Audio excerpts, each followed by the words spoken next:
It's a great day, everybody. I hope you're grateful.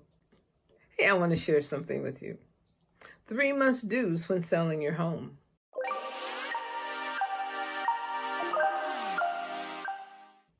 Hey, it's exciting to put your house on the market and to think about making new memories and new spaces.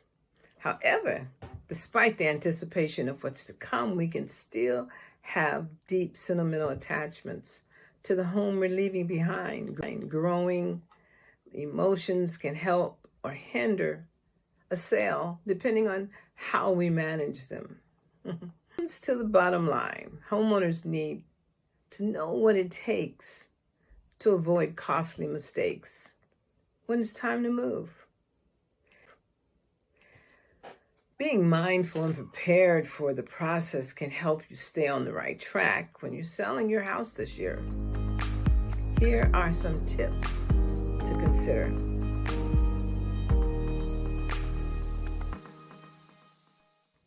1, price your home right.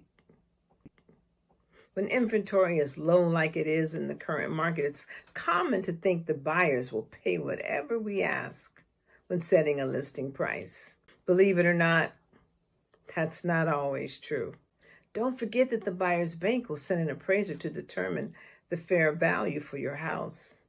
The bank will not lend more than what the house is worth, so be aware that you might need to renegotiate the price after the appraisal.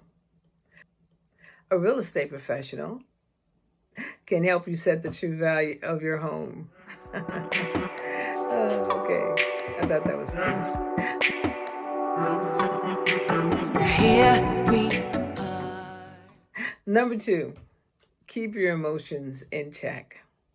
Today, homeowners are living in their homes longer than they ever have before. Since 1985, the average time a homeowner lived in their home has increased from 5 years to 10 years. This is several years longer than the norm, and the side effect is when you stay in one place for so long, you may get even more emotionally attached to your space. If it's the first home you bought or the house your children grew up in, it's very likely something extra special to you. Every room has memories. I know we have a room in our house where our daughter used to live, and she's been moved out for 15 years, and she painted a mural on the ceiling, and my husband still won't paint that thing. He won't paint it. She says, "Dad, why don't you paint over it?" But every room has memories, and it's hard to detach from the sentimental value. For some homeowners, that makes it even harder to negotiate and separate the emotional value of the house from the fair market price. That's why you need a real estate professional to help you with the negotiations along the way. Now, we've done 1, we've done 2. Now, number 3.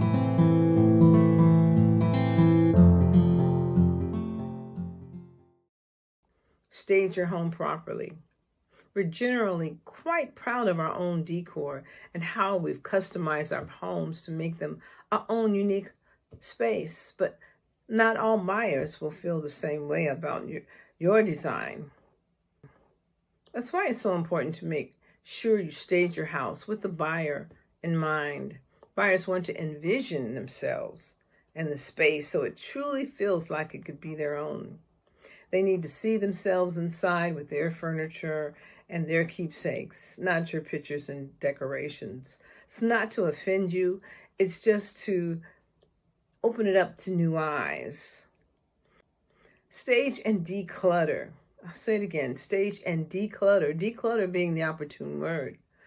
So they can visualize their own dreams as they walk down the halls. Here we are. Bottom line. Oh yeah, there's a bottom line here. Today's seller's market might be your best chance to make a move. I know the prices were higher a year ago, but we're at today. And where we are at today might be the best chance for you to make a move in selling your house in this still seller's market. If you're considering selling your house, contact contact me, Beverlyshepardbroker, from BHS Real Estate Services, so you have the help you need to negotiate through the process while prioritizing these must-dos. My information is at the end of the video. Feel free to call me, text me. All right. Here we